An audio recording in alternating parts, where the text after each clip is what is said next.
Welcome to the Moon Baby Magic Podcast, a space to honor women's rites of passage stories. From menarche to menopause, the initiations of womanhood all live within our wombs. We are here to reclaim the sacredness of all of them. I'm your host, Natalie Elliott, birth keeper and women's coach specializing in womb wellness and hormonal healing. Ready for slow and sacred storytelling? Let's dive in.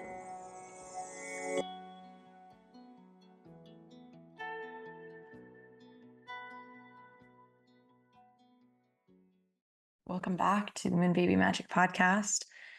I'm your host, Natalie, and before we dive into today's amazing episode, I want to just let you know a few things that we have going on here at Moon Baby Magic. The first is a really exciting new offering, which is the new Moon Baby Magic membership, which is called the Cyclical Living Circle. So the Cyclical Living Circle is really a space for the women who listen to this podcast and who have been circling around in this world of cyclical living and womb wellness to gather together and connect about living in this way. So on this platform, we have monthly calls, monthly women's circles. I'm leading a yoni steam ceremony at the end of December as we enter into the new year. We're getting ready to start our first book for the Wild Woman Book Club with an informational call in December. I have really big plans for this membership to be a space where I offer a lot of myself, a lot of answering your questions, a lot of hosting workshops, and supporting you on your journey to returning to your wholeness, to your cyclical nature.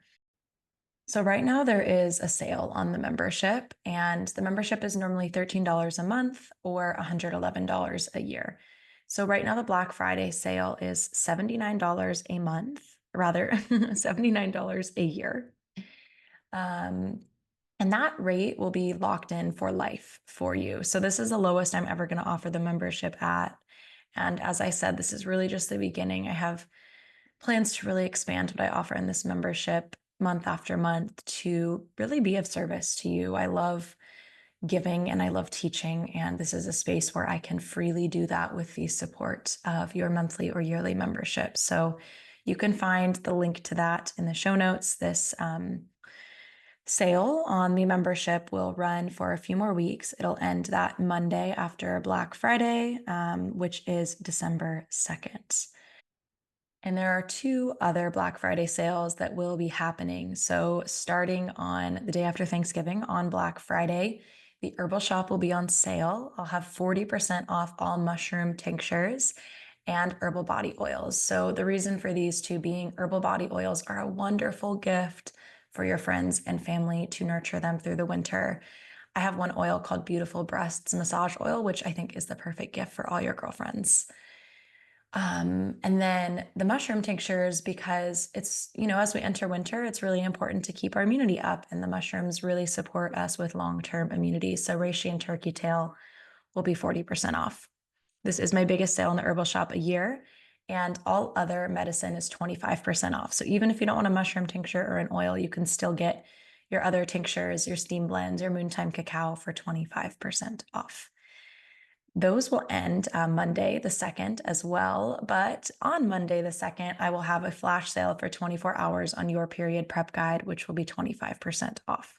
So all of these links are in the bio, or rather the show notes, and in my link in bio on Instagram.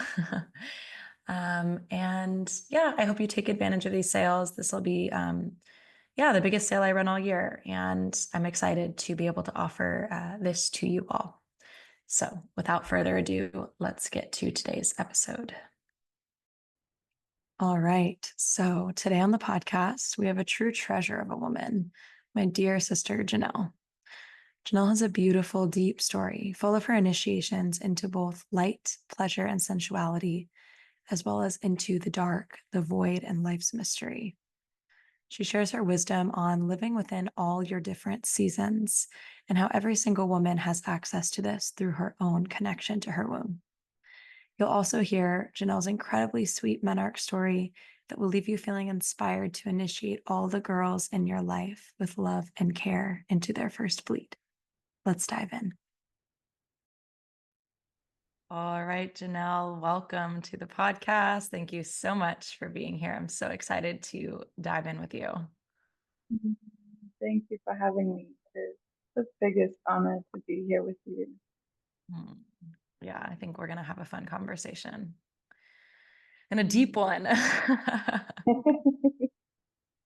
Yeah. So, as I was just sharing with you before we hit record, I love to ask women to share just for everyone to know what phase of life you're in your larger life cycle, as Mm. well as what phase of your cycle you're in right now. So, let us know. Mm. So right now in my body, I'm in my autumn, in my luteal. I'm preparing for my bleed, Mm, and I think I'm about to begin in about 3 or 4 days. So starting yesterday was really like putting the brakes on and slowing down and kind of beginning this cocooning process. But within that, I'm very happy to be here, and this feels really aligned to that mm, season, actually, this idea of like slowing down and telling stories together. And within my life, my outer life, I am in my maiden era, and it's always nice. I like to think about life also having these seasons that we often refer to our internal worlds as. So as an outer season of life, I feel like I'm in this season of spring. I'm doing a lot of spring cleaning and preparing myself for the summer that I am in. mm. Oh, I love that. I love thinking of these like larger, yeah, like life seasons as well. I Mm, think, it's so special for me when I think about this. And I think when women learn about the phases of their cycle and how it correlates to the phases of their life and the seasons of the earth and the moon phases, it's like all of a sudden it's just like, wow, being a woman is so magical. yeah, it's like all of these moving, shifting paths. And I don't know, I have this like clear image in my head where it always feels like my cyclical self is like the seasons moving at the very center of my world. And then outside of that, I have like my life seasons. And then Mm. on the very outer edge, I have Earth's seasons. And then, the seasons of the sky.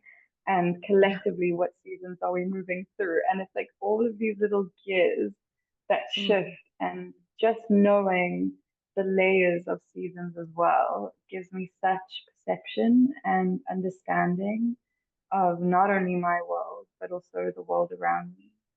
mm, Um, so the seasonal lens, I mean, yeah, without diving straight into it immediately, it's just so valuable. mm.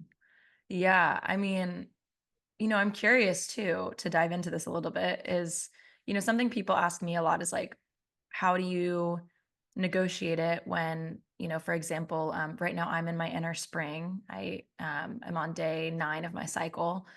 And Mm. where I am in North America, it is autumn out. And so a lot of people ask me, Mm. how do you negotiate that when like you are in a certain season in your cycle and the season of the earth doesn't match? And so when you're talking about all these layers Mm. of, yeah, like different seasons, I'm curious like how you negotiate that when they are perhaps in contradiction to each other. Mm.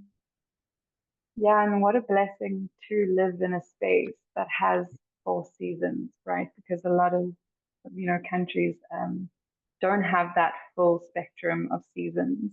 I'm really lucky. I mean, okay, in South Africa, we do have 4 seasons. Sometimes autumn is a little bit like those transitioning seasons, we don't see as much of it. Yeah. Um, Okay, so we're talking about the mismatch of seasons and how to approach inner seasons in an environment that reflects a different season.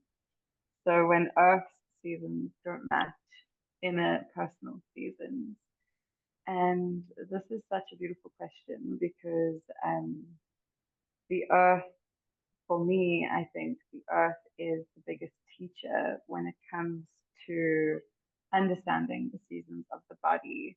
And something I often tell my clients is like, you can listen to me saying the information, but like firsthand information would just be to go and look at earth and see what she's doing because your body is doing the same thing. And I think when it comes to experiencing a different season to what Earth is experiencing naturally, of course, within um, within the time frame of a season on Earth, we will experience many different inner seasons in comparison. And it's a beautiful thing because it allows us to look at the season within the body through that season that Earth is holding. And that will reveal to us different um, different things, different ways to look after yourself during that time. It might reveal new wisdom that your body is experiencing within that specific time frame or like that specific overlapping. Um, and like the seasons at the end of the day, it's just a way of understanding. It's a way to conceptualize what your body is moving through. So they all collaborate to create this immediate experience. And there are many, many components to what you're currently experiencing. And to be able to look at your current experience, the feminine lens, is really such a gift because it it almost creates this multifaceted summary. It summarizes what your body is experiencing in a way that you can actually conceptualize and make sense of. And with that comes like a very deep and personal and intimate understanding of what you may need during that time. So I think when we look at the inner seasons through the lens of your outer seasons, it actually just makes for more compassion, more understanding to how you can tend to yourself and how you can give yourself what you may need. Mm, thank you. So beautifully said. Yeah, I love Mm, that for like it gives this lens, because something that is really important to me when I work with women is like just reminding them that like all of these different versions of themselves that they experience are like so healthy and so normal. And mm, I think that that's what cycle awareness, like one of the gifts it really gives us is putting context to like how we change and why we change and mm, not just thinking like, oh, I'm crazy and so emotional this week and something must be wrong. And all of a sudden, 2 weeks later, I feel great again. And like, what's this? mm, Have I achieved something new? mm. And just, Yeah. like you said, putting this lens, this context um to understand what Mm, might be moving through us. Um, mm, yeah. I think that's so important. That acknowledgement that it's all within the spectrum, it's all necessary. Um, the one season will lead you to the next, and we have to walk that path in order to have that full circle and that feeling of wholeness in the body. Mm, Um, and then I think beyond that, when we do look at seasons on a wider lens of okay, also what are the seasons around my world doing?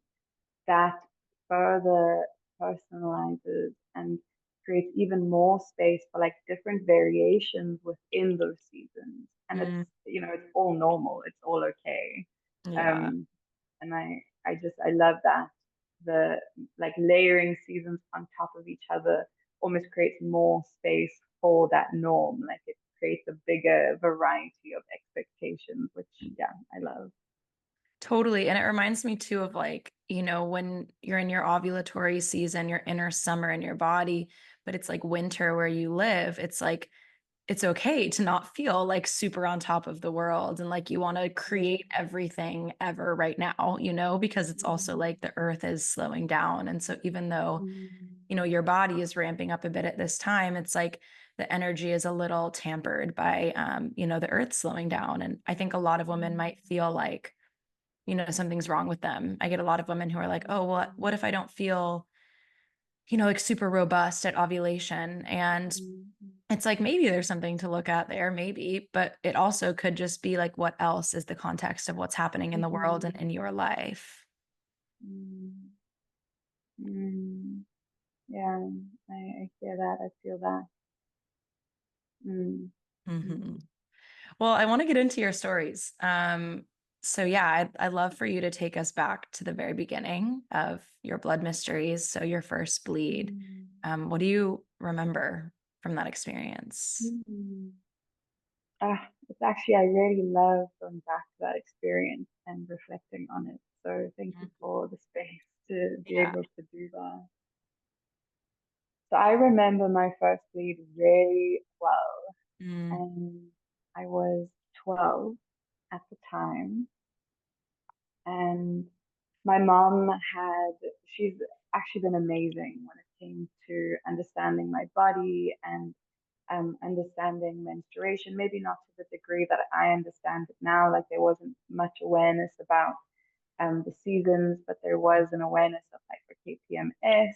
You know, you might be a little bit grumpy, you might get a little bit irritable, and the expectation for blood to arrive was there. And she also mm, made me aware that it could happen like any day now. Like she was yeah. often reminding me, which I think was really comforting. Mhm. Wow. And she had like a little emergency period pack like tucked at the top of my cupboard, which was always there. And I like also remember when I would get dressed for school, like opening the cupboard and just kind of like picking up at it and like having a little look, feeling so curious. And the day I got my period, I woke up and I went to the bathroom. And I specifically remember I was wearing my brother's pajama pants, which I never did. And I don't know why, whenever I tell the story, it feels like a very important part of the story that Yeah. I was wearing his pants. And I went to the bathroom, pulled down my pants, and then like boom, just saw all of this red in my undies. Wow. And my knee jerk reaction was just pull my pants down, throw it into the corner of my room, and I yelled for my mom. Oh. And I was still like, when she came in, she just looked, I saw she had this massive smile on her face. It was like Oh. she already knew what was going on. And she was like, period, period, period. Like, you got your period. Da, da, da, da. And I was just there, like, pointing at this bloody pajama pants in the corner of my room, like, just pointing at it with my finger. And yeah, she just gave me a huge embrace. And I could definitely feel this celebration of some kind. And as I say that, I get goosebumps Mm, um, because I hear so many stories that aren't like that. yeah. Um, and like when I got back from school, she had bought me a bouquet of flowers. I had bubble bath and chocolate waiting for me. And Stop. yeah, it was just so much thought and effort went into it. And I often wonder and think about how my mom knew to do that because she didn't have that exact same introduction as I did. Like my grand didn't really go to those extremes for her. I wouldn't say it was a negative experience, but it definitely wasn't as loving as what she made it for me. And I feel so incredibly grateful and also in awe of her just innate knowing to do that. And, there was a part of her that felt the importance of that. And there was a part of her that knew this is a really big deal. And she made me feel that way as well. Um, I also remember she told my dad about it, and my dad also came to me and like gave me a hug and said, "Oh, you're a woman now." Like nothing hectic, but just like a little acknowledgement of that. And she told my brother, so like it was common for us to talk about these things in my family, Yeah. which I feel so grateful about. Mm. Wow. I Mm, mean, I'm such a softie. I'm tearing up, like just hearing yeah. even just that first that she walked in and she smiled because it's like that first reaction of an adult Mm, who's like there to hold our experience, I think really gets rooted into our psyche and how we interpret our experience. And, mm, like these imprints that we receive in our first bleed then travel with us throughout our other blood mysteries when we get to them. And so to have Mm, that first imprint, like you were a little bit like, and your mom, like, of course, you're a little girl, like getting her blood for the first time. Like there's like excitement, confusion, fear, yeah. like all the things, awkwardness. And then your mom just comes in and smiles. Like how absolutely special, and like Mhm. however she got there to be that person for you, Mm, like, wow, that is yeah. really profound. I feel incredibly grateful for that experience. And I think for a lot of women, receiving your bleed for the first time is also attached to your first experience of shame. And Mm, that is often where that pattern of shame comes into your woman body for the first time. mm, And you're right, just that act of smiling and receiving that sight of joy, like at yeah. the same time looking at blood coming out of my body for literally the first time in my entire life, and having the image of my mom's smile right next to that, like just putting those two things together, I think that is a huge, huge gift. And what I find so interesting is that I had such a solid introduction into menstruation and into womanhood. And despite that, I remember going to school and feeling a lot of shame around it. Like I didn't want to tell anyone. And I was still playing netball. And I remember I had a match that day and I was so aware of the pad that I was wearing, and Mm, like I kept like touching my skirt to make sure that like no one could see it mm, because mm. in my head it felt like this massive Yeah. thing, and like as if it would be sticking out the other side. We're like really figuring it out in those days. Yeah, so really, I have so much grace for that. But I still remember my mom, shame bless her soul, but like her running up to me half time being like, it's okay, like no one can see it. Because she Oh, obviously saw me like really self-conscious. yeah. Um, and yeah, I think for the first maybe 6 months of having my bleed, I didn't tell anyone, like not even my closest friends. So there was still this feeling of this is a secret, but then within my family home, it never felt taboo. Mm, It's almost as if maybe I was adapting to the attitudes that I saw mirrored around me within the school mm. setting. Yeah, it's so the over culture view on menstruation is obviously not the same as maybe like some individual family cultures create. And Mm, um I mean, I also just love the image of like your mom being such a safe space for you, like coming up to you in the middle of your game and being like, you're okay, like just like creating safety for you at each turn, that's so sweet. mm, And I think, because we can do our best to change, the cultural narrative and, people like you and I and other women who are reclaiming their cycles are. But I think that like a mm, lot of the work starts in creating a safe home environment, because then even when like someone like you goes out to school and there is this sort of stigma going on, like you can still come home and feel safety there. So there's like a haven for you in a way. mm, completely. And in some way, my mom taking on that responsibility of creating that safe environment at home. I mean, like, she spoke to my brother and I about sex when I was like 4 or 5 years old. Like, I had a very um, deep understanding of all of these things. Mhm. And it was Mhm. always like a dinner table conversation. It was never a big deal. I felt Wow. safe enough to ask questions about my body, about my blood, about all of these things. And I often think, like, what if I didn't have that? What if Yeah. I didn't have that immediate, like, nest to hold these, like, eggs or seeds of mine? Um, in some way, it was that which birthed what I am now. And I think in so many different ways that largely impacted um, the route that I'm going and the path that I'm walking. And so I think you're right. It does all start within, when you choose to do the work, it's beautiful when you can actually see that ripple forward into the women in your family. And I think my Mhm. mom, she chose something that Yeah. day when she put the pads at the top of my closet or bought me that bouquet of flowers. Like she chose something. And when my sister got her bleed for the first time, my mom was away and we were at my dad's house and my parents were divorced.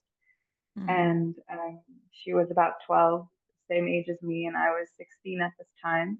And she got her bleed, and I was the only woman in the house.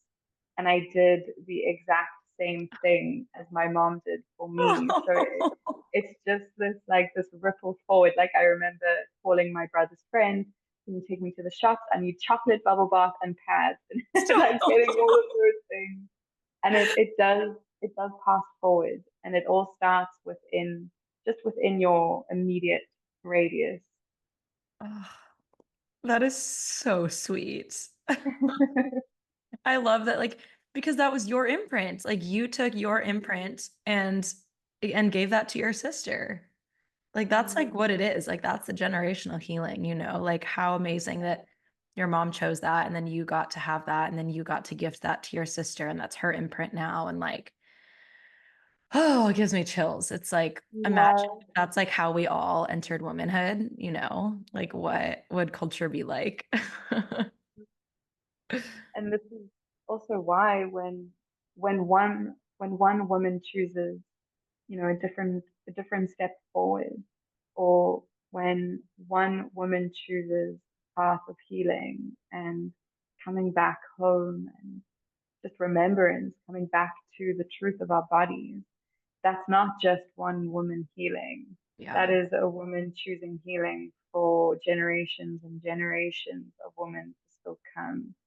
And I think that's what makes us so powerful. Part of the reason why is that what you choose for yourself, what you create for yourself, you are essentially choosing for many more women for you. Mm, so true. Yeah, it's like such a um yeah, responsibility. Like you said, like your mom took that responsibility and like every woman who chooses to heal her relationship with her body and know and love and respect her cycle, like that is, like you said, it's having a ripple effect to any woman she Mm-hmm. comes into contact with.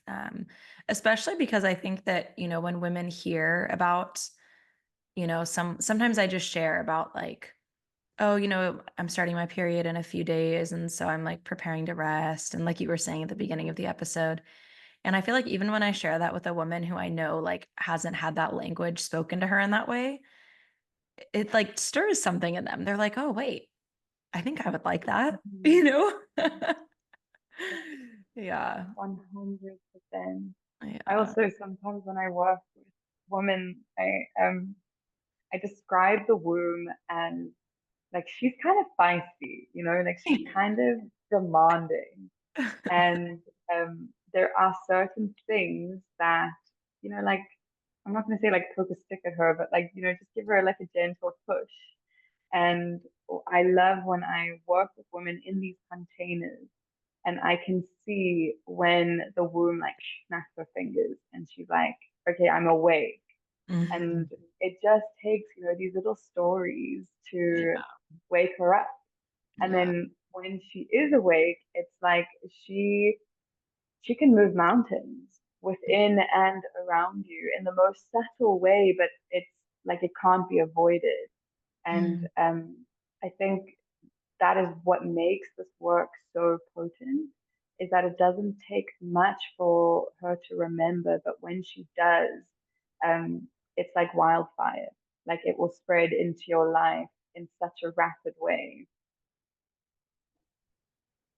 Okay, so for those listening, Janelle and I well, I am having some connection issues. So Janelle just got cut off, but I would love for you to finish your thought, Janelle, about like when the womb wakes up and what that's like. Yeah, when the womb wakes up, it's I like that question. What is it like? When the womb wakes up, like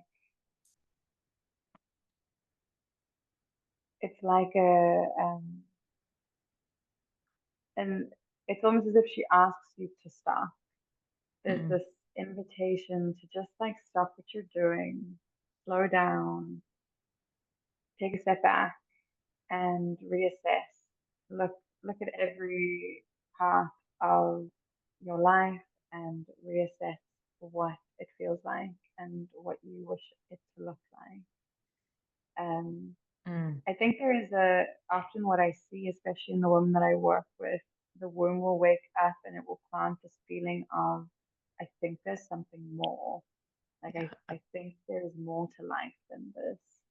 And I think that is a beautiful feeling to have in the body. And it is exciting because when dissatisfaction or unfulfillment presents itself in the body, I think it's often because there is a part of you that knows there is something more Mm, and there is a life that is richer and that has more depth to it and that allows you to shine your light in a more unique way. mm, And so that is when the womb wakes up. I think it's actually a very ugly process, and it yeah. can feel quite hectic and deep. Um, but it's rewarding. And when I say she snaps her fingers, it's because I think she is demanding, and she really asks for your attention. And maybe cycle after cycle, the same things will present itself, and they'll keep coming up. And this is how she communicates with us, through emotion, through through deep lingering feeling. And this is also how we start that process of moving and shifting gears and um, watching those mountains kind of reform themselves. Mm. Yeah, so many yeah, like goosebumps and resonance with all of this that you're Mm, sharing. It's so true to what my experience has been, you know. I remember for me it was really like I did a doula training. I did a doula training while I was like working a corporate job in my early 20s, and um the doula training, like, it was a way for me to start to understand the womb from the lens of birth. And mm, yeah, something in me snapped. Like something in me just totally snapped. And I was like, a few months into the doula training, I was quitting my corporate job and yoni steaming every day. And, and it was quite intense at first. Like it was really deep, yeah. um, really deep, really intense, like a lot of shadow work. And Mm, gosh, I'm so grateful, because my life is my own now. And I, yeah, have so much gratitude for my womb. And I think, it's like, it can be, like you said, she snaps her fingers. She's kind of feisty. I totally can relate to that. And I mm, think it's like, it's not coming from a place of wanting to punish us. It's just like, it's truly love. It's like, hey, like, I want to show you what's available to you. Can you listen? And I think, maybe for some women listening, they're like, well, what is that? What does it actually mean? And it's like, like sometimes for me, it showed up as a lot of like pain and dissociation around my cycles. And it was like forcing me to slow down and be with that in order to move through to deeper feeling. And for someone else, maybe it's she's giving you a really intense PMS to meet a certain part of yourself and understand something in your life really isn't working for you and you're really unhappy with it. It's these messages that if we can listen, really bring us into alignment with who we are and who we wish to be. So I love that, when the womb wakes up. Mm. It's like maybe your episode title, When the Womb Wakes Up. Yes, love that. Please do make it that. Well, I like to travel along these threads, and now all of a sudden I'm like, well, tell me when your womb woke up. But I want to bridge the gap a little bit from after your first bleed, and then I guess then until that moment where you kind of snapped your finger, she snapped her fingers. What was that Mm, time like for you? What were your early maiden years like? mm, mm. Interesting. I'm trying to visualize what what ages I kind of categorize my early maiden years as, Mm, um, because I only really saw saw my blood for what it was and what it is, and started understanding or feeling curious about my womb when I was in university. Um, and in high school, I was a very rebellious teenager, and mm. I think, in a lot of ways, searching for answers that I didn't know I could actually just find within myself. And I think my rebellion was, and my like intense desire and need for expression was this, actually just having so many unanswered questions and feeling like something was wrong. I just remember always having a lot of fire and passion around, like different different causes like social injustice, women's rights, animal rights. I was very passionate about all of these things, because I think I was looking at a world and I saw how disconnected we all were. And I couldn't understand why, and no one had really ever taught me how to be connected. Mm, Um, and so, of course, I didn't see my blood for what it is. And of course, I didn't understand my cycle for what it is, because that would require some kind of connection, which, I didn't really have, and I didn't have tools to acquire. mm, So there was a lot of like maybe anger, but a lot of like passion and like wanting something and wanting to create a certain type of world for the people around me as well. mm, Um, and then when I was in university, I actually during lockdown, I started doing yoga after a few years of neglecting my body quite deeply.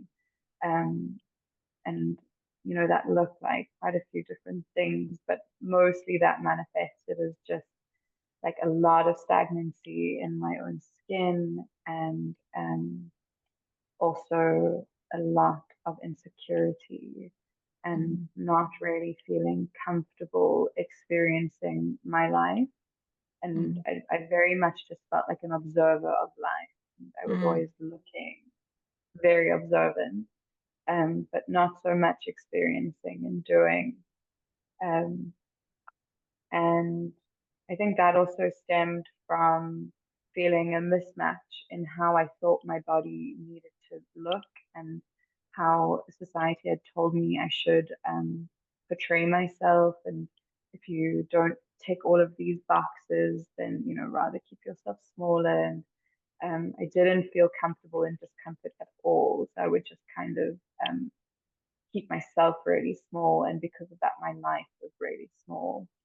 mm, Um, and then during lockdown, I did yoga for the first time. And I just kept doing it like every day, just doing like 10, 15 minutes here and there.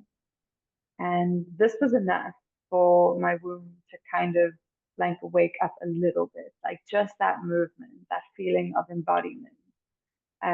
You know, kind of, it felt like I was discovering my body for the first mm. time ever, which was insane. I was like, I've got five senses. What? Like, I can, like, life is three-dimensional. Like, what? That's crazy. Like, all of these realizations and revelations. And thank God she started to wake up, because I just became very curious. Literally, I have no reason to have been except for I just was. Like, I was reading about the menstrual cycle. I was listening to new podcasts that I'd never heard before. I was creating a lot of art. I was doing a lot of things that in my past I wasn't really doing as much of. And it was all centered around my sexuality, my menstruation, and my body. Like it felt like this really deep becoming of like, fuck, I'm a woman. Like, here is my Mm. body. Um, and that was really important. That definitely played a role into where I am now. And um, it's funny, like I thought that was the awakening.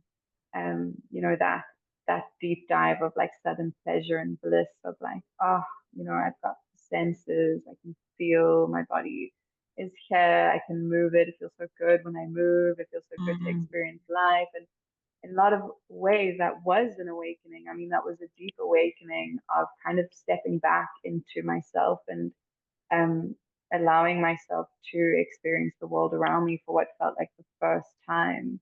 Mm. Um, and it was also during this time that I met the first wild woman of my entire life. And she was this beautiful doorway of this is life, and look at how beautifully you could live it. Oh, Like, look, let's go do naked yoga on the rocks at the beach, stop. Like we don't care if there are cars driving past, like let's just do naked yoga together on the rocks, or let's walk to class together. Like I know we have to carry sewing machines and fabrics and all of these things, but like let's just do the 25-minute walk. And my favorite is like she picks me up at like 6:30 in the morning to walk to class, and she's like lights a cigarette and she's like walking down the street, and I'm like looking at her just in like absolute amazement. Like this woman, she knows how to live. And it was all of these little components and parts that I think revealed to me the type of life that I wish to live, Mm. which definitely stemmed from that knee-jerk awakening of something is not feeling enough. Like I feel Mm. like there is more. And thankfully, life unfolded and showed me that there was. And then I, on this wave of bliss and really feeling like life is so good, I had never actually experienced a wave of proper darkness Mm. up until that point. So of course, life then brings me a wave of darkness because the womb is as much light as she is shadow.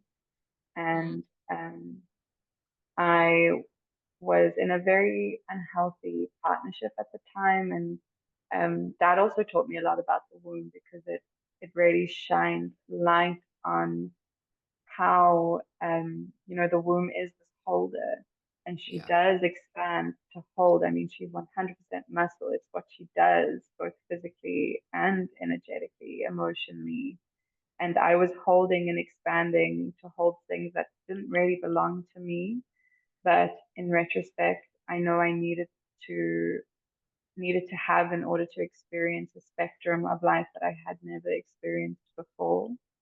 um, and this was very early on into my journey with my body and understanding my cycle. And um, it was really difficult. I had a lot of anxiety and a lot of depression, and I was very existential. Like I could not conceptualize and make sense of life. I was very dissociative. Um, and this to me actually feels like the true awakening of my womb, because she then showed to me everything that was being stored within her, and like all of that debris that had been collected year after year after year. And even at the time, I didn't really have the words that I have now. Like I didn't know that it was coming from her. I didn't know that she was bringing it up to help me. I just thought I was very mentally unstable, and I had no idea what to do about it. Um, and there were so many opportunities where I would sit with myself and I would think, maybe I should just take medication. Maybe I should just, go down that route. And I don't think there's anything wrong with that route, but there was a part of me that just kept saying no. And now looking back, I'm wondering, how much of that no was me and how much of that was actually my wound. Mm, And her voice reminding me, like, this is the process. This is just winter, at the end of the day. This is just your season of winter. And I didn't know that at the time, but it was the darkest winter I've ever experienced. Um, and amidst that time, I have a reoccurring memory that would happen to me every single month.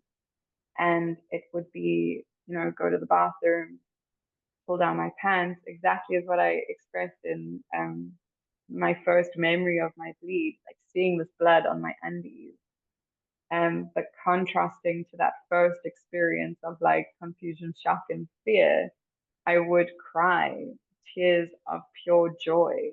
It was like within this darkness, the sighting of this like red, fruitful blood would save me over and over. And it would be this reminder. And at the time I didn't even know what it was saying. Like I had no knowledge on this. I just could feel looking at it that everything would be okay. And that despite the intensity of my current experience, there is a cycle going on within me. And the sign of blood was like the sign of life.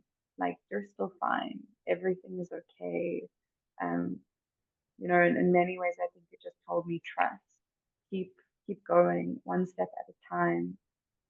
And that changed my perspective on my bleed completely. And I mean, this is all information that I just received from myself. I didn't even read or listen, or I wasn't even taught. It was just this knowing of like, my blood is telling me that it's okay. And I just need to keep walking and taking baby steps forward. And I think that has hugely impacted the way I view my bleed, and the comfort that I receive from it is like every time I receive it, it is a celebration because it is this mm, reminder of life that continues and cycles that keep going. mm. Oh, I have so much to say. I mean, first, just wow. Um, Thank you for sharing this big part of your journey, like from the sort of awakening to the light to the awakening to the dark. And like some of us will experience one of those first, before the other. And yeah, I mean, there's a few threads I want to pull on here. One is like your first wild woman friend. I think that that is a really important thing, is like the women that we surround ourselves with, to surround ourselves with women who inspire us, who give us permission to take up space and embrace parts of ourselves that we haven't embraced before. And I think sometimes people call these women in our life like expanders, like people who expand expand us because they show us what's possible. And so I love that for you. Um, and gosh, yeah, I mean, the winter, it's like, I was just thinking about it today because I'm in my inner spring, like I mentioned at the beginning of the episode, and I'm just so excited and I have so many plans for the month ahead and everything feels so light and fun and exciting. And I'm just thinking, like I've been through this dance enough times in a conscious way that I'm like, yeah, and this won't last forever. um, and it's like, well, yeah, and then I thought for a moment, I'm like, what would it be like if it lasted forever? And then it's like, well, it wouldn't be so beautiful. Like you wouldn't appreciate the light without the dark. And I think you start to appreciate the dark and want it too, because it brings sort of a consciousness to what we're creating in our life. And yeah, it's like, it's not your experience, I think, really demonstrates that it's not wrong to be in the darkness. It's not bad. It might be really challenging, like, of course, that like we're human, it's really challenging.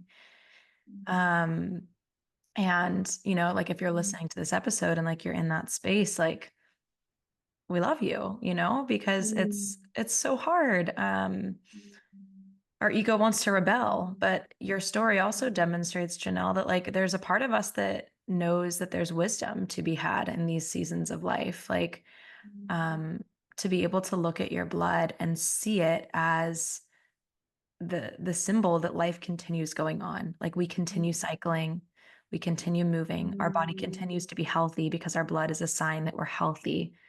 It's like mm, life is moving through us over and over again. mm, And our blood is mm, the like living representation of that is moving through us over and over again. And mm, I think sometimes this darkness, like sometimes it's for us to wake up and to find our own light within the darkness. But sometimes like I've been talking about this a lot because here in the Northern Hemisphere, we're in Samhain season and experiencing this like portal of death and rebirth and the mm, ancestors. And it's like sometimes the stuff that's moving through us is it's not even really ours. It's just like cosmic information, ancestral information traveling through us, our vessel, and then being released then into the earth as information for the earth. And yeah, I mean, I guess that's all I really have to say about that there. But I just really appreciate and honor you sharing your vulnerable experience, being initiated into the dark void of the womb in this way. mm, thank you. And it really was an initiation. And as much as I was initiated and brought into the light, I think, it was beautiful because I was able to begin, everything is a cycle. So I almost see that as the start of the cycle of being more connected to my womb and being more connected to my nature. And it was a beautiful initiation into that. And I just didn't have the awareness that the next initiation would be into the shadow. Mm, And I feel so grateful because the initiation that came after that was the balance of both mm, and living a life that is so so aware of the fragility of both of those things, how fragile experiences of bliss truly are. In the same breath, experiences of challenge and discomfort are just as fragile. They're both ever changing. And that's the promise of the womb. That's the promise mm. of our cyclical nature is that, I mean, the only constant thing we have is change.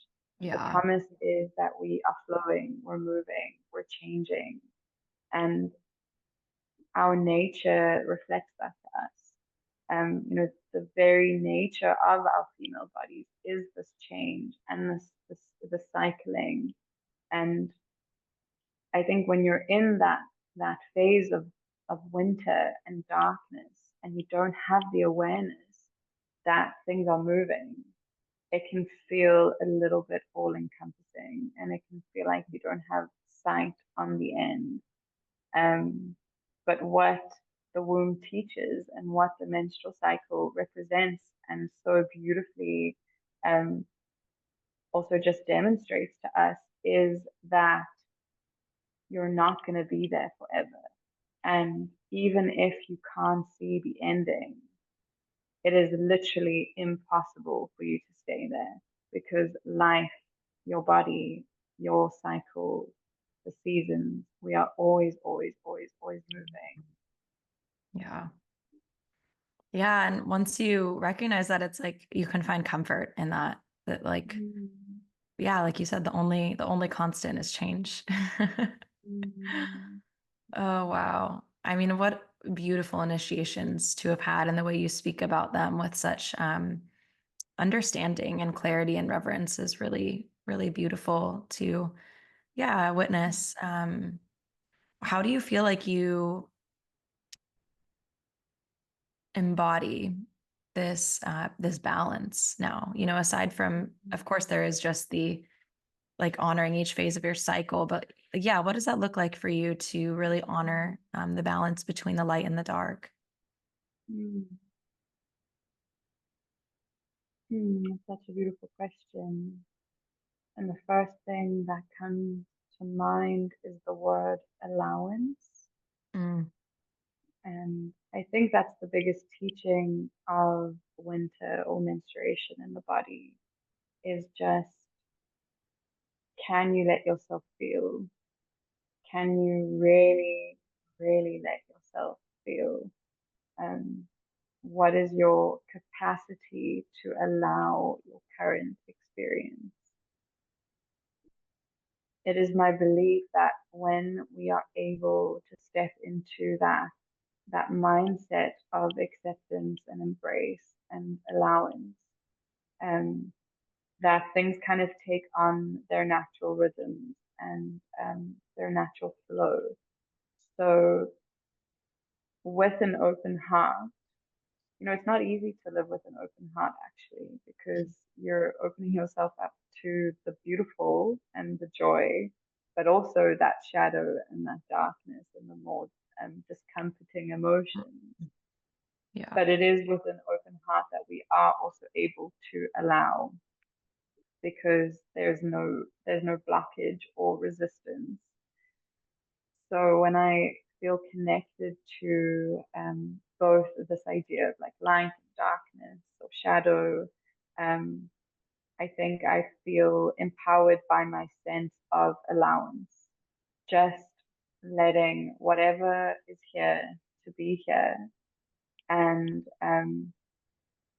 allowing the extent of that, like allowing the depths of what I'm feeling to be expressed and to be felt fully. I think that is one of the most liberating and freeing things that I've ever given myself. And, I'm still learning. It's still a dance. It's still, even that in itself is cyclical. And depending on where I am, that becomes easier and harder to do. But that's also the lesson of it. Um, it really injects this sense of the sense of depth into life, and it, Mm, it creates layers that add richness. yeah. Mm. Yeah, beautiful answer. I think, yeah, it's the constant thing we're learning is to allow our experience because, I always say that the painful part isn't what you're experiencing. The most painful part is the resistance to what you're experiencing. And Mm. things tend to move much more swiftly through us in their own time when we allow them. And that doesn't mean the allowance is easy. Mm. Because it's going to be big. But, there's also this womb heart connection. And so it's actually required for us to live with an open heart to have Mm. a healthy cycle and healthy womb. Yeah. Mm. Yeah. Gosh, I'm just kind of in awe of how you are able to articulate your experiences and really Mm. grateful for this time we've had here. And yeah, I mean, the last question I always ask everyone, you've already shared so much wisdom with us, but the last question I always Mm. ask everyone is to share a piece of womb wisdom that is alive within you. So, what might that be for you today? Mm. And then we have a little. Yes. Mm.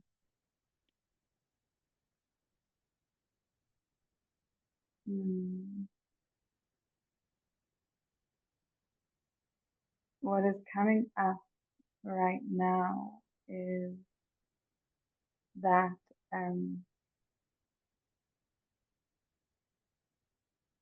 the words that are coming up is that you don't have to be like a guru to tap into this. And tapping into this doesn't have to match what you see in people, places, and things around you. Mm, And um, I think what's coming through is that this can be adapted to your life in a way that really makes you feel seen and comfortable. and there is actually nothing for you to learn because it's already all here within you right now. And I think the biggest part of womb wisdom is trusting your guidance and trusting yourself enough to uncover what is already here. And I think just within a society where, um, femininity and womb wisdom is portrayed in a specific way, that in itself can often look a little bit exclusive and specific to one type of person. And I think it's really important that we reclaim the word woman as whatever the fuck that might look and feel like for you. And it doesn't have to look in one specific way. And I think Yeah. part of reclaiming your wisdom is reclaiming um, your authenticity and really taking this wisdom, taking lessons and um, making it your own, allowing it to be your own, and giving yourself patience to figure out what that might look like because it is ever changing and it's something that changes for me on a monthly basis as well. This idea of womanhood and femininity and all of these words that get used a lot. Like it's Mm. okay if it doesn't all make sense because um, you don't even need to know about your womb for her to do the work. It is already in your blood and in your bones. It's just how your body has been created. Mm. Thank you. I'm just like Mm. moving to everything you say today because it's just so resonating for me. And I know the women listening feel the same. I really love this thread you've had through your own story and through this womb wisdom that you're sharing of like, it's about what you experience with your womb, because so often we hear about the womb and we think about it as this concept, but like we each have our own womb. And it's us, it's uniquely us. And there's so much wisdom to glean from just being with her. And that can be as simple as charting your cycle, beginning to chart your cycle. Or maybe it starts with just sitting with your hands on your womb for a couple breaths each morning. And like there's so many different ways to connect. And I love what you said too about how it's in constant flux. Like it's just another cycle. It's like every month we're becoming someone new. And so who we are and how we relate to our bodies is becoming new too. So thank you for that permission for, the women who are here to just trust what is coming up for them and not need it to look like what maybe they've seen elsewhere. Mm, Thank you for receiving. yeah. Janelle, I'd love for you to share where women can find you and what you're up to in this day and age. Mm. Oh God. So you can find me on Instagram. My Instagram handle is at womb body wisdom, at womb full stop body full stop wisdom.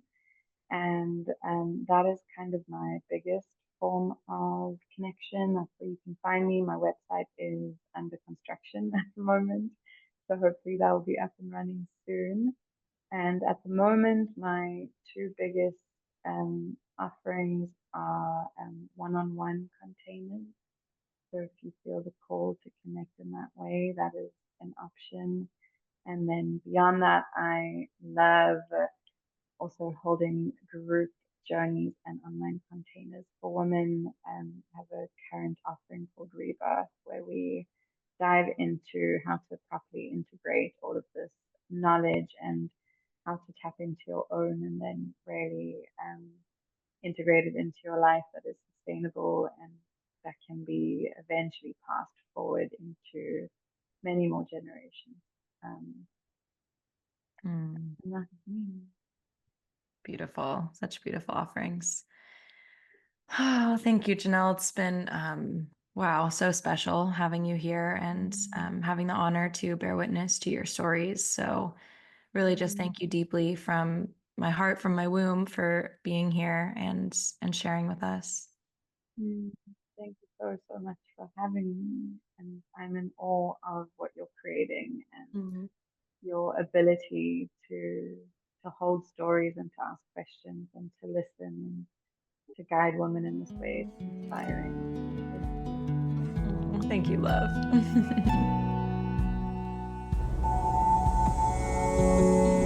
Thank you for tuning in to the wisdom of the womb today. It's truly an honor to bring these stories forward, and it would mean so much to me if you'd rate and review this podcast so that it can reach even more women. If you're looking for deeper support, you can find the link to book a one-on-one virtual session in the show notes. See you next week.